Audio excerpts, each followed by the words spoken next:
New tonight, a 79-year-old woman in Clear Lake is finally starting to walk again after a terrifying dog attack. 2 pit bulls got inside her home, and she credits her own dog with saving her life. Matt Doherty is in Clear Lake tonight with the story you'll see only on KHOU 11 News. Matt?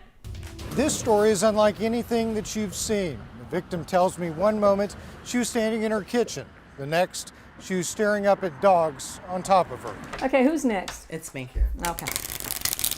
Pam Lopez is still trying to get her life back to normal. Hey, back to you. This is how I get around. The 79-year-old just started walking again this week. That's what I've been doing. Before this happened, I was walking a mile a day. In December, her life changed. I had the garage door open. I was cleaning out the garage, getting ready for the holidays. I came in the kitchen, shut the door, but evidently I didn't shut it tight enough, you know. I didn't see them right away, and then all of a sudden they were there. 2 pit bulls had gotten through Pam's kitchen door and ran right for her, knocking her off her feet. Just bam, just like that, and it was a clear break. Pam's hip was busted, so she couldn't move, and the pit bulls were standing over her. She says if it wasn't for her 5-year-old lab, Rowdy, He was taking them off of me. Yeah.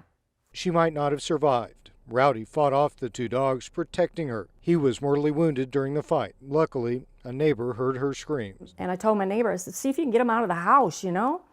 Well, he got bit in that process. And then the neighbors were all out here.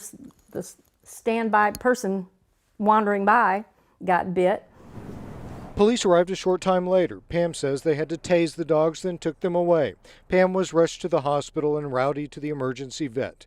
Pam spent $3,000 in a last-ditch effort to save the dog that saved her. But Rowdy unfortunately died 36 hours later. It ruined my life that I had, you know. Pam had surgery and spent weeks in the hospital. Through intense physical therapy, she's just now starting to get around her house on her own again.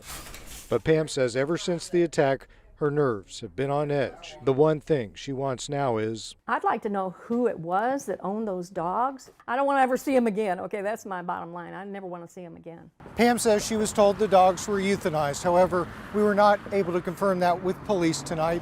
She says she is not giving up and is determined to get back up on her feet. From Clear Lake, I'm Matt Doherty, KHOU 11 News.